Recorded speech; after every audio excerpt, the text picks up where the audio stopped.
Abríamos la espalda de la víctima y sacábamos el corazón, lo cortábamos en trocitos y nos lo comíamos. Es el mayor tabú del mundo. ¿Por qué se siente incómoda la gente si yo me como mi propia grasa? Puede que sepa mejor que la de una vaca o un cerdo. Es el tema recurrente de nuestras peores pesadillas, pero ha ocurrido una y otra vez a lo largo de la historia. Ver a alguien comerse el cadáver de otro ser humano es algo sorprendente e impactante. Y hoy en día sigue ocurriendo.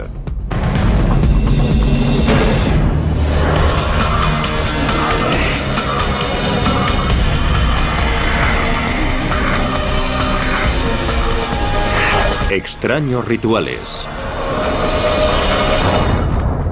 Caníbales.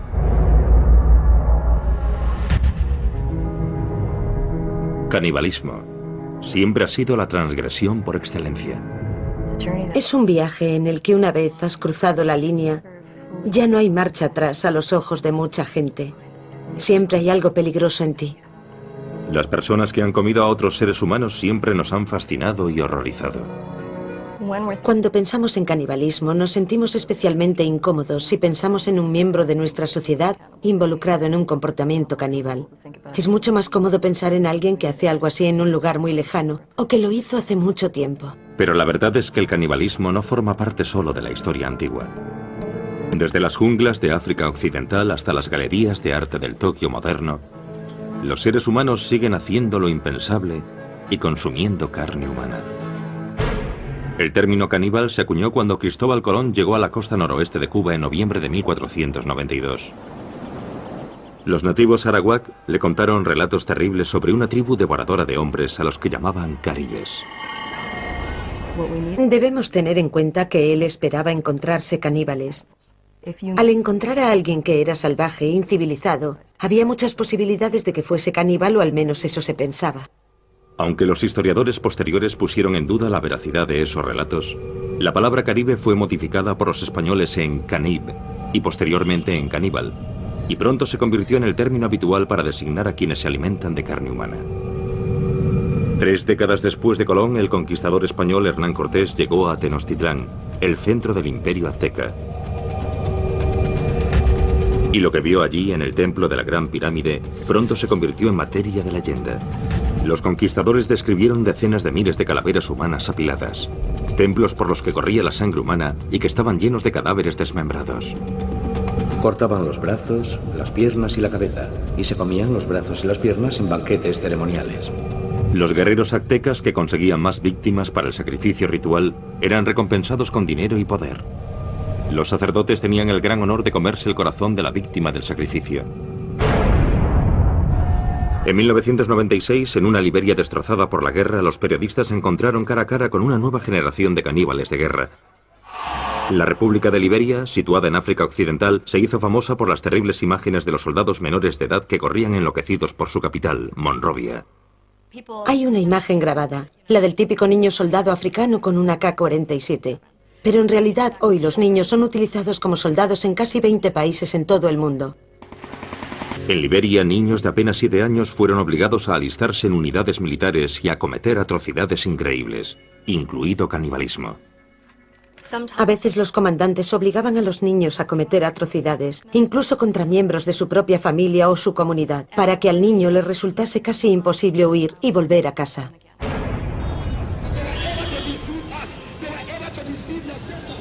Joshua Bly era uno de los señores de la guerra más famosos de Liberia. Presume de ser responsable personalmente de la muerte de más de 20.000 hombres, mujeres y niños. Él y sus seguidores además practicaron el canibalismo. Creían que comer corazones humanos les hacía invencibles. Si me disparas no pasará nada. Si un hombre se pone ante mí con un lanzagranadas, yo me quedo allí y digo, vuelve al lanzador. Solo con un dedo, sin protección, nada. Y cuando digo vuelve al lanzador, la granada da la vuelta. Yo sabía que nada podía matarme, esa era mi idea. Unámonos en nombre de Jesús, que Dios os bendiga.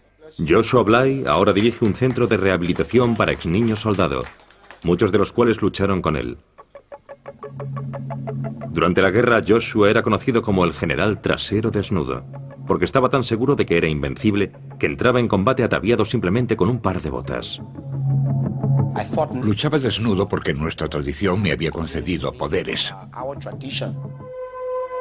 Según las tradiciones ancestrales de su tribu, Joshua fue elegido para ser ordenado sacerdote por el dios de su tribu, Nyambe Agwe. Tenía 11 años. Mi padre me llamó. Me cogió en sus brazos y lloró, lloró y lloró. Le pregunté qué le pasaba y me contestó: hijo mío, has nacido para este propósito. Has nacido para ser el sacerdote tradicional de esta tribu. Así que han venido a por ti. De repente, oí ruidos, oí guerreros, oí por toda la casa. Hubo bailes y gritos. Los ancianos de la aldea llevaron a Joshua hasta una enorme roca en la que vivía su dios Nyambe Agwe. Me quedé de pie ante aquella roca 3 días y 3 noches. Vi literalmente cómo la roca ascendía. Me quedé allí de pie y después la roca volvió a la tierra y giró sobre mí. Cuando miré qué había debajo de la roca, vi un enorme monstruo. Le miré a la cara y la tenía deformada. Entonces me saludó y me dijo: hijo mío, bienvenido. Le pregunté: ¿eres Nyambe Agwe? Y me contestó: sí, lo soy. Nyambe Agwe implantó depósitos de fuerza bajo la piel del niño. Le dijo que le darían poderes sobrenaturales para proteger a la aldea y para asegurar el éxito de sus cosechas. A cambio de estos poderes, Nyambe Agwe exigió a Joshua que continuase con la tradición de su tribu y realizase sacrificios humanos rituales. Me dijo que tenía muchos sacerdotes que no cumplían con las tradiciones y que tenía que matarlos. Se escogieron víctimas para el sacrificio entre los ancianos de la aldea, para que Joshua pudiese hacer las ofrendas tradicionales a Nyambe Agwe. Yo era un hombre mágico. Era un superhombre. Más aún, cumplía un deber para con mi tribu: asegurarme de que estaban protegidos. En 1980, un miembro de la tribu de Joshua, Samuel Doe, derrocó al gobierno liberiano. El deber de Joshua como sacerdote de Doe era llevar a cabo sacrificios humanos. Los glóbulos blancos de las víctimas se usaban como pociones mágicas para asegurar el poder de Doe. El sargento mayor Samuel Canyon Doe era el presidente, así que inyectamos su fama en la mente de la gente, tomando estos glóbulos blancos y llevándolos a diferentes restaurantes y pagándole a los dueños de esos restaurantes para que los incluyesen en el menú. Así, todos los que comían en ese comedor automáticamente temían al presidente Doe. Cuando Samuel Doe fue asesinado en 1990, Joshua Bly se nombró a sí mismo general trasero desnudo y tomó el mando de una unidad de niño soldado. Fue el comienzo de los 6 años del reinado de terror de Joshua, convertido en uno de los más sangrientos señores de la guerra de Liberia. El sacerdote liberiano Joshua Bly cambió su nombre por el de general trasero desnudo cuando asumió el mando de un grupo de soldados en la guerra civil de Liberia. Pasé de ser un sacerdote a ser un guerrero tradicional. En aquella época yo tenía 14 años. Cuando conocí a Trasero Desnudo éramos 28 soldados jóvenes. Como la mayoría de los niños soldado, Sarti Bropley no decidió libremente ir a la guerra. Mi padre fue asesinado por los soldados rebeldes. Y mi madre estaba sola. Mis hermanos y hermanas eran niños. Y en aquella época, si no eras soldado, no podías salir a trabajar ni conseguir comida para tus padres, que acababan muriendo de hambre. Así fue como me metí en la guerra. Como guerrero tradicional, Joshua empleó el sacrificio humano y el canibalismo ritual para otorgar poder y proteger a sus jóvenes soldados. Nos dijo que debíamos bañarnos en sangre y beberla. Yo le dije que no podía bañarme en sangre, ni por supuesto bebérmela, que no lo había hecho nunca. Y me dijo que eso me haría poderoso si quería seguir con él, y que era la única forma de que las balas no me alcanzasen. Así que me dio su sangre. Cuando bebí aquella sangre empecé a sentirme mal, quería vomitar. Joshua disparó un arma para distraer al joven Sarti de sus náuseas. Disparó una bala al aire y me hizo valiente.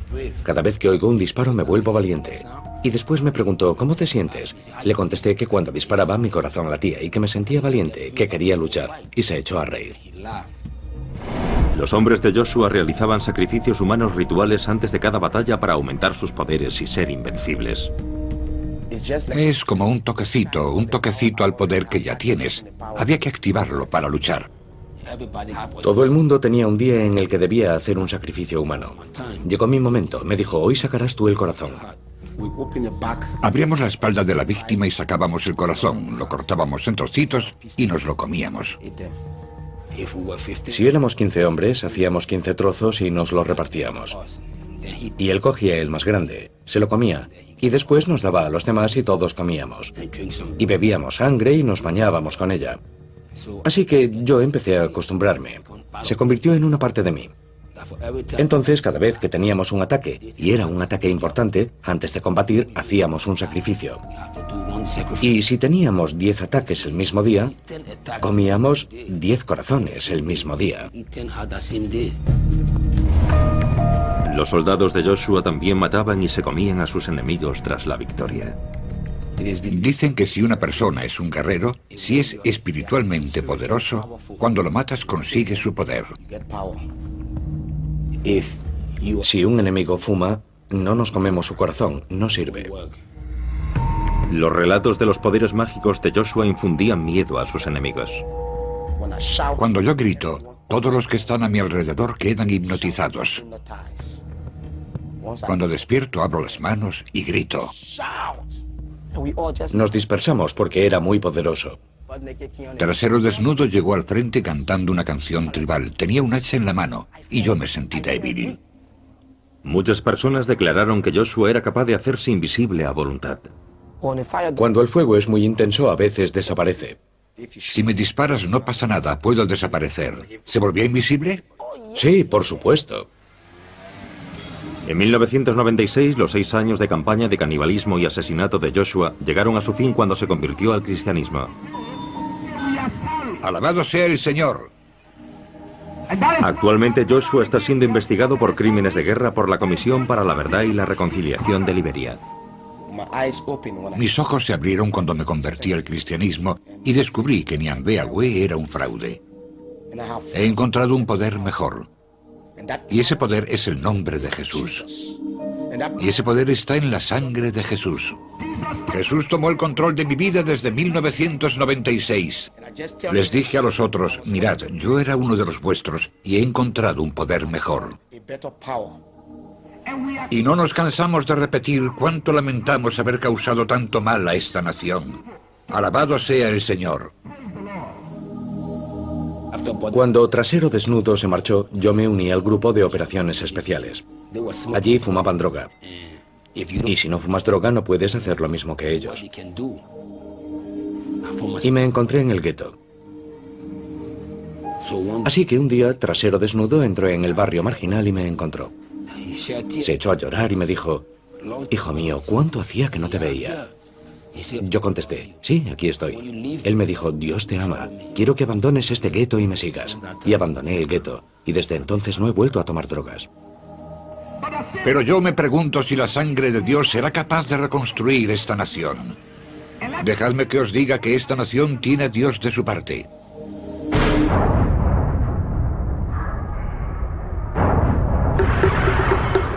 A lo largo de la historia, el canibalismo y la religión a menudo han ido de la mano. En las islas Trobriand, las familias comían a sus seres queridos fallecidos en señal de respeto.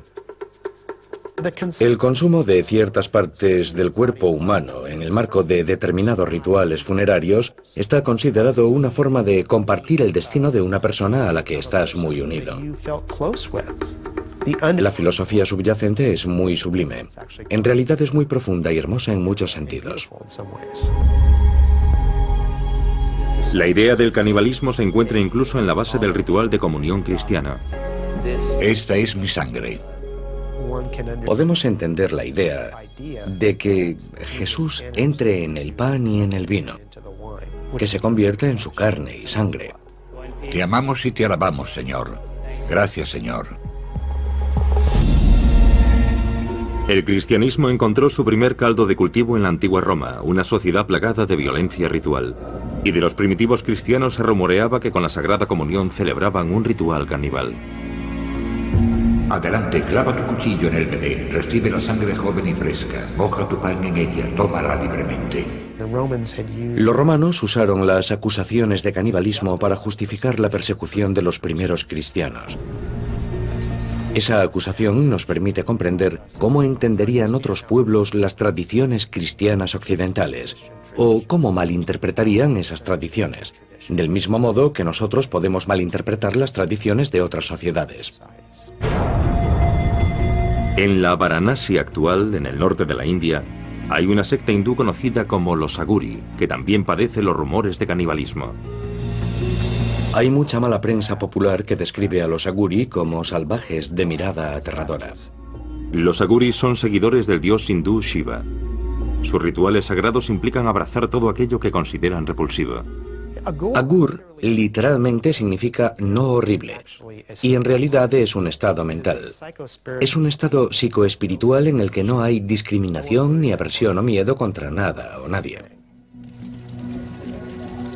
Según las tradiciones ancestrales de los Aguri, el camino por excelencia hacia la iluminación se encuentra a través del tabú definitivo, comer un cadáver humano. Los Aguri creían que el mayor miedo que tienen los seres humanos es el temor a su propia muerte, y que este miedo es una barrera para la iluminación espiritual. Y enfrentándonos al miedo a la muerte podemos alcanzar ese estado con mayor facilidad. Pero en la India moderna la tradición caníbal de los Aguri ya no es aceptable. Las personas de mi secta comen carne y beben vino para satisfacer sus deseos, pero es por decisión propia. No tienes que comer carne para alcanzar la iluminación. Yo soy un Aguri y nunca he probado el vino ni la carne, y estoy en el camino de la iluminación. Hoy en día, para superar su aversión a la muerte y la podredumbre, los santones Aguri modernos viven en crematorios, visten sudarios funerarios y beben de calaveras humanas. La meditación Aguri puede hacerse en cualquier parte. Los crematorios son lugares tranquilos, y allí encontramos ayudas para la meditación. Los santones Aguri mantienen los templos crematorios dedicados a Shiva, el primer Aguri, y atienden el fuego sagrado, al que llaman Duni. Este Duni lleva casi 100 años ardiendo. Yo recojo la madera de las piras funerarias una vez que la familia se ha marchado. Todos los días consigo un poco. El Duni es el último eslabón que vincula a los Aguri modernos con su pasado caníbal. En un ritual de canibalismo simbólico, los santones cocinan sus alimentos en las ascuas calientes que han dejado las piras funerarias. Cocinamos en el Duni y nos comemos esos alimentos. El Duni ayuda a los santos y a los sadhus a tener una voluntad fuerte y les confiere una especie de poder espiritual. Los devotos hindúes creen que el contacto de los Aguri con las cenizas humanas les da el poder de sanar. Cuando alguien quiere curarse, toma las cenizas del Duni y las aplica a la zona en la que tienen el problema, como harían con cualquier medicina, y las ingieren.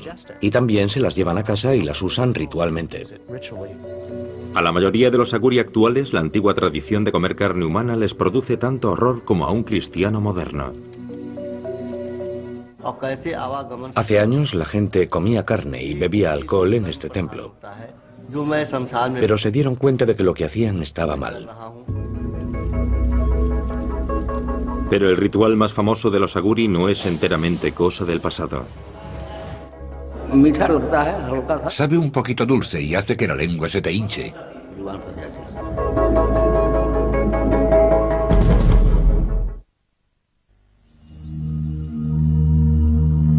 En el pasado, una antigua secta hindú conocida como los Aguri seguía una tradición de canibalismo como camino hacia la iluminación espiritual. Aunque la mayoría de los Aguri ya no practican este rito, el cineasta Sandeep Singh contactó con un santón que está a punto de llevar a cabo el ritual más sagrado de la secta y de consumir carne humana. Es un ritual secreto que se hace en aislamiento, porque en la India el canibalismo está prohibido. La gente no lo aceptaría. Sandeep contactó con un grupo de monjes tradicionales aguri que viven en las afueras de Varanasi e intentó convencerlos para que le permitiesen grabar sus rituales secretos. Cuando hice mi película sobre los aguri, la secta más polémica de santones indios, por pura curiosidad, fue muy duro. Tardé casi un año en convencer a los aguri y otro año en encontrar a un aguri que fuese a practicar el canibalismo. Según la tradición ancestral aguri, solo es necesario consumir carne de un cadáver 1 o 2 veces en la vida como acto de purificación extrema. El santón de Sandeep vivía a orillas del Ganges, río abajo desde Varanasi, la ciudad más sagrada para los hindúes. Dicen que el señor Shiva separó a Kashi, Varanasi, del cosmos. Por eso, si alguien muere en Kashi, se librará de la carga de sus pecados y obtendrá el moksha, que se podría traducir como la liberación, la salvación. Los hindúes acuden desde todos los rincones del mundo hasta Varanasi para incinerar a sus seres queridos a orillas del río sagrado. Primero el cadáver se sumerge en el sagrado Ganges para purificarlo, después se hace la pira con madera. A continuación se coloca el cuerpo sobre la pira. Después el cuerpo se convierte en cenizas y las cenizas son ofrecidas al Ganges. Ser quemado aquí y que sus cenizas sean arrojadas al Ganges es el mejor final que un hindú puede desear para su vida. Pero no todos los cadáveres se creman. Hay 5 tipos de personas que no se queman una vez que han muerto. Son los santones, las mujeres solteras, las mujeres embarazadas, los niños pequeños y personas que han muerto por la mordedura de una serpiente o de lepra. No han tenido una vida completa, así que no se queman. No son ofrecidos al fuego, sino que son entregados al Ganges como ofrenda. Los monjes aguri de Sandeep esperaron día tras día a orillas del Ganges a que apareciese uno de esos cadáveres. Esperamos 3 meses y medio, 90 días, a que los aguri encontrasen un cadáver. Encontraron un cadáver flotando en el Ganges y lo sacaron del río. Y lo llevaron al lugar en el que rezan sus oraciones. Primero le ofreció flores al cadáver. Después lo lavó con agua del Ganges. Después se sentó sobre el cadáver para meditar. Y por último, cortó una parte del cadáver, de la zona del brazo, y empezó a comer.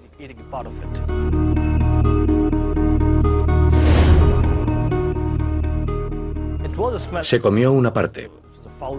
Olía mal, olía fatal. Ver a alguien comerse un cadáver de otro ser humano es algo sorprendente e impactante. Algo que a mí personalmente no me gustó. Pero después lo comprendí, cuando supe la lógica y las razones que estaban tras ese ritual.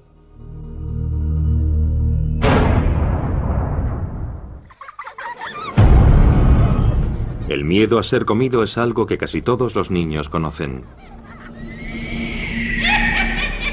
Gracias a cuentos infantiles como el de Hansel y Gretel. Os aplastaré y os comeré. O Juanito y las habas mágicas. Los cuentos de hadas medievales están llenos de caníbales. Aparecen también en relatos mucho más antiguos como los de la mitología griega. Así que el caníbal literario es una figura común. Son personajes con los que te encuentras cuando te sales del camino marcado. La lección que esto enseña a la gente es que es peligroso explorar. Es peligroso salirse de los límites de tu sociedad. Pero para algunas personas el caníbal que acecha en los bosques se ha convertido en una parte de su vida de fantasía. Muchas personas de diferentes culturas han relacionado el impulso sexual y el amor romántico con la comida y el acto de comer. Los enamorados suelen usar términos relacionados con el apetito como quiero comerte, estás buenísimo, o te comería enterito.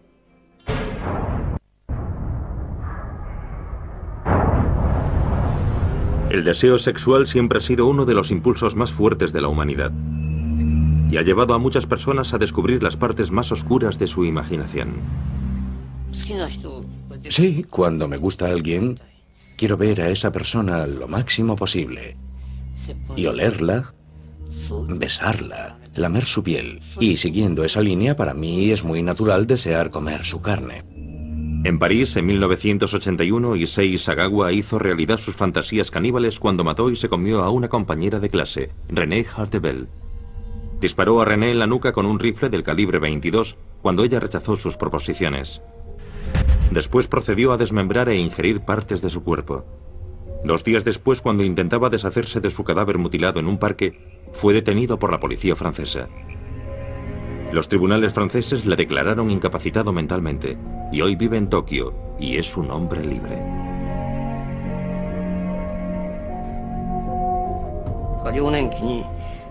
En mi infancia tuve una pesadilla. Mis padres servían a mi hermano pequeño en una olla y se lo comían.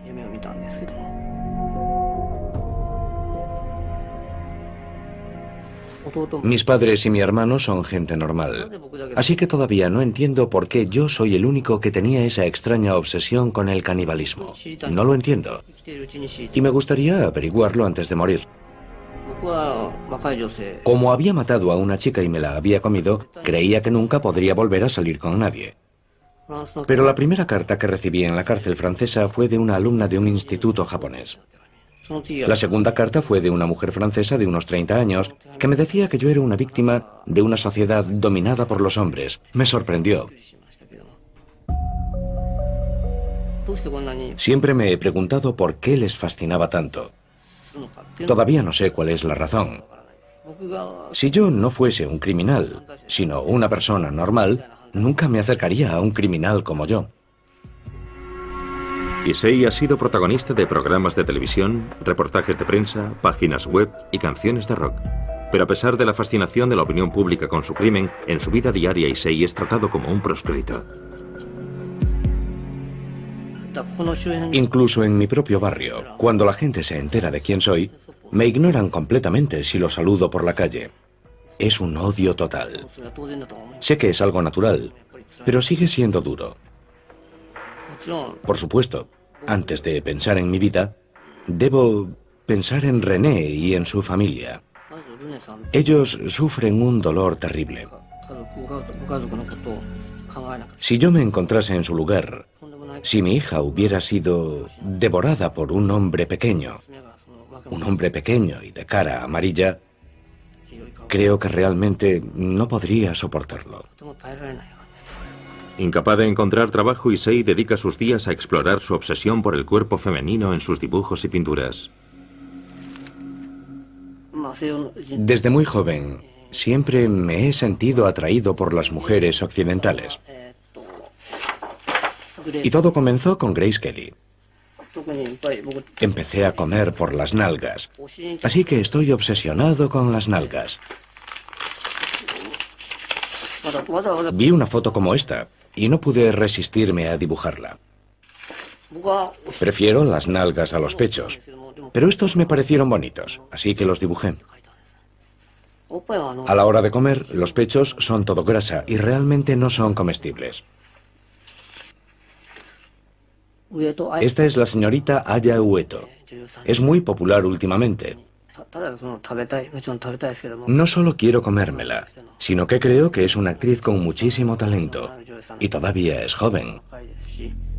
Más de 20 años después de que su crimen conmoviese al mundo, Issei se ha hecho famoso entre un público completamente nuevo, a través de una exposición en una galería de arte. Este es un momento feliz. Toda esta gente es muy joven y además hay mujeres guapas. El caníbal Issei Sagawa es rechazado por la mayoría de la sociedad japonesa, pero esta noche su fama le ha permitido escapar momentáneamente de su aislamiento. Una pequeña exposición en una galería de arte local. Yo tenía 20 años cuando leí el famoso libro Cartas de Sagawa. Sinceramente no sabía nada más sobre él. No tenía ni idea de a qué se había dedicado desde entonces. No sabía que pintaba. Están todas desnudas. No debería enseñárselos a mujeres. Son maravillosos. Le he hecho algunas preguntas y su forma de hablar es encantadora. En cierta medida he quedado satisfecha. El incidente me tocó muy de cerca. Yo no quería comerme a nadie, pero tengo secretos que no puedo contarle a nadie. Y estoy de acuerdo con él en que todos queremos compartir esos secretos. Esas partes que ha dibujado son partes blandas del cuerpo humano. Estoy seguro de que esa es su obsesión y por eso las ha dibujado. Estos cuerpos a mí me parecen japoneses, pero esa cara es occidental. Me pregunto, ¿qué es lo que le gustará ahora? Este es un momento feliz. Vivo solo, pero toda esta gente es muy joven. Y además hay mujeres muy guapas. Es muy divertido. Esto me recuerda las ganas que tenía de divertirme así. Cuando estás solo no haces más que pensar. Vivir solo me vuelve loco, aunque ya estoy loco, la verdad.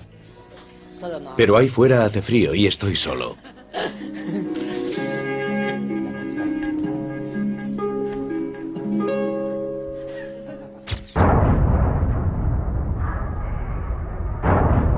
Los seres humanos se han sentado cómodamente en lo alto de la cadena alimenticia durante siglos.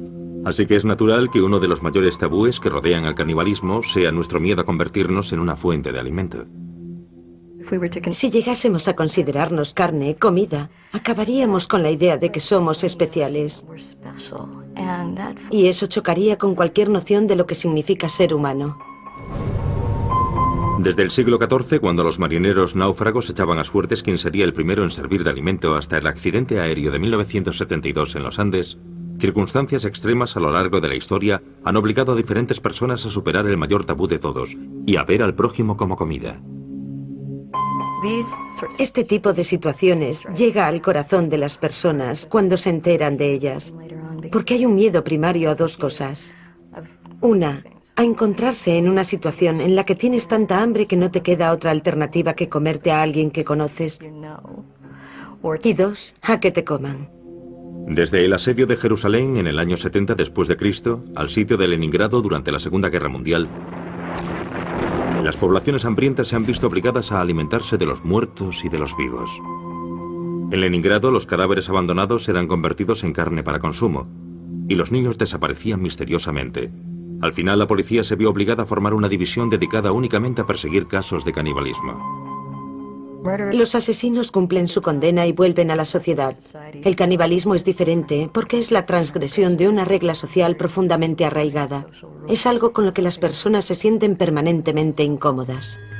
En la década de 1840, en el oeste americano, el famoso grupo de inmigrantes conocido como Donner Party recurrió al canibalismo al quedar atrapado en la nieve, en las montañas de Sierra Nevada. Cuando James Reed llegó con el grupo de rescate, le horrorizó lo que vio. Sus camaradas supervivientes, rodeados por los restos de su atroz festín, parecían más demonios que seres humanos. Estos inmigrantes atrapados en la nieve intentaron por todos los medios evitar canibalizar a sus muertos. Estas personas hambrientas llegaron a describir cómo comían en platos de porcelana y usaban cuchillos y tenedores para mantener cierta apariencia de civilización. La gente está más cómoda si ve a los caníbales como salvajes, porque nadie quiere pensar que sería capaz de entregarse a ese tipo de comportamiento.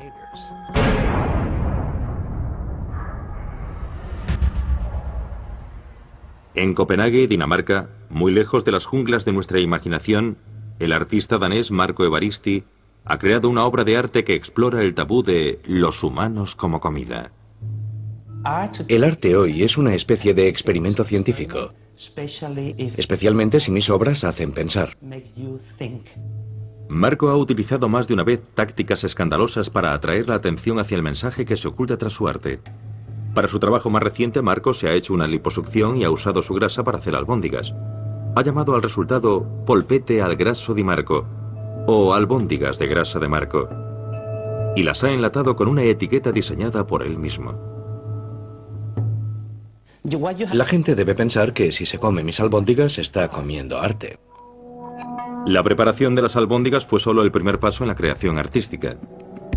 Para explorar a fondo los aspectos que rodean al tabú caníbal, Marco invitó a 12 personas a cenar con él, entre ellas jefes de Estado y figuras prominentes de la sociedad danesa. Marco cenó solo. Cuando me metí la primera cucharada de espagueti con carne en la boca, cerré los ojos, porque pensar que me estaba comiendo a mí mismo me pareció algo asqueroso. Fue solo un segundo, pero fue un segundo de reflexión sobre la moralidad y los valores éticos que tengo como ser humano. Lo curioso es que no sabe diferente de otras albóndigas. Todo está en tu mente. Nada más. Es solo un problema de tu mente. Nada más que eso. Marco quería saber si otras personas compartían su opinión sobre el canibalismo. Así que decidió organizar otra cena con sus albóndigas en el menú. Prepararé albóndigas con grasa animal. Ya. Y albóndigas con mi propia grasa. Vale. Marco ha invitado a 12 amigos del mundo artístico a cenar con él esta noche. ¿Pero habrá alguno lo bastante valiente para acudir? El artista danés Marco Evaristi conmocionó al mundo del arte cuando desafió el tabú del canibalismo con una obra de arte conceptual. Se hizo una liposucción para retirarse grasa y la usó para hacer albóndigas. Esta noche completa su obra de arte organizando una cena en la que él mismo es el plato principal del menú. Creo que todo se debe a la moralidad y a los valores éticos. ¿Por qué se siente incómoda la gente si yo me como mi propia grasa? Puede que sepa mejor que la de una vaca o un cerdo. Marco preparará 2 platos de albóndigas diferentes para que sus invitados puedan decidir si quieren convertirse en caníbales o no. Lo curioso es que ahora mismo estoy tocando la carne real, sin mi grasa, y no siento nada. Es como un objeto muerto. Pero si me acerco aquí, es diferente. No sé por qué. En realidad es lo mismo.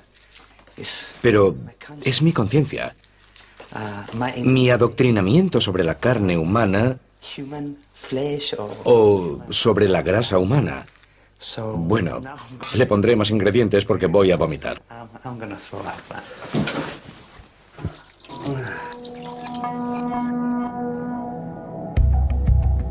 Marco ha invitado a 12 amigos del mundo del arte a tomar parte en su experimento sobre el canibalismo.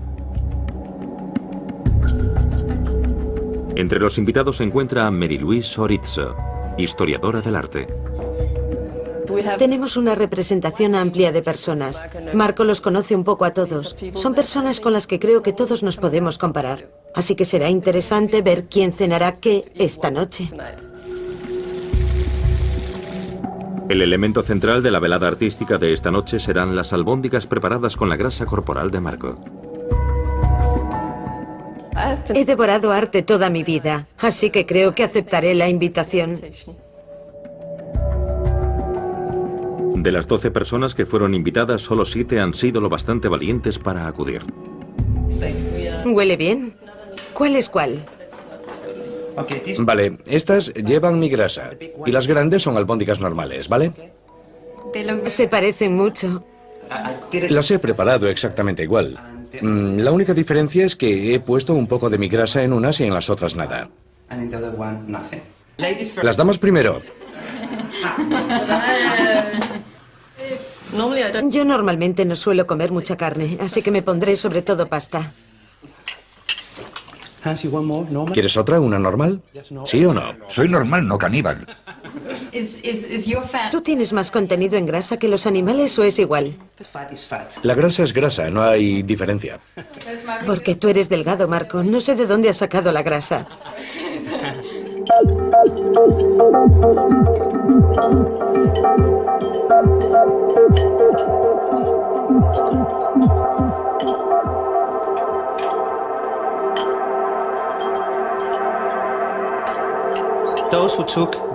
Los que habéis tomado albóndigas con mi grasa deberíais probar una de las otras e intentar explicar la diferencia que hay entre ellas. Creo que es un buen experimento. ¿Notáis la diferencia? ¿Sí? Yo no. Yo creo que esta tiene más sabor que la otra. Tal vez es porque fumas. Al final, solo 4 de los amigos de Marco decidieron convertirse en caníbales. Sabe diferente. Seguro. Si piensas en todo lo que comes cada día, vacas, cerdos y pollos, no puede ser tan horrible. Antes de venir tenía clarísimo que no comería su grasa porque me parecía un asco. Pero cambié de opinión cuando vi la comida. Porque el aspecto que tiene la comida es muy importante. Quiero decir que también comemos con los ojos. No se trata del sabor, no se trata de lo que ha pasado aquí, sino de lo que la gente piense de esto. Y no es como si fuésemos a comernos su pierna o a matarlo para comérnoslo.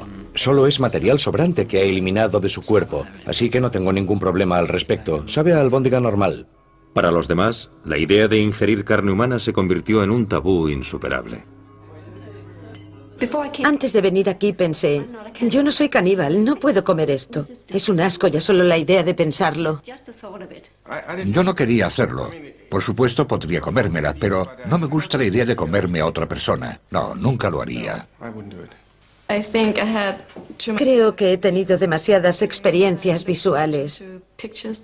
Hoy he visto demasiadas fotos de liposucciones y esa es la imagen que me ha venido a la mente. En condiciones extremas lo haría, pero aquí puedo elegir y creo que se lo dejaré a los demás. Hablamos de diferencias culturales, de si alguien debería comer algo o no debería comerlo para sobrevivir, y sobre arte. Creo que con esto la gente pensará un poco más, y la próxima vez que vayan al supermercado quizás sean más conscientes de lo que se llevan del supermercado. El canibalismo ejerce una fascinación especial sobre nuestra sociedad, porque es uno de los últimos tabúes. Es una de las últimas zonas prohibidas. Nos cautiva porque siempre encontramos fascinante lo prohibido. Desde que la humanidad existe, el canibalismo nos ha fascinado y espeluznado a la vez. ¿Seguiremos contemplando con horror a quienes recurren al canibalismo para obtener placer sexual, poder militar Cuando era pequeño, e inspiración espiritual? Pero si usted se encontrase ante la posibilidad de morir de hambre, ¿qué medidas tomaría para sobrevivir?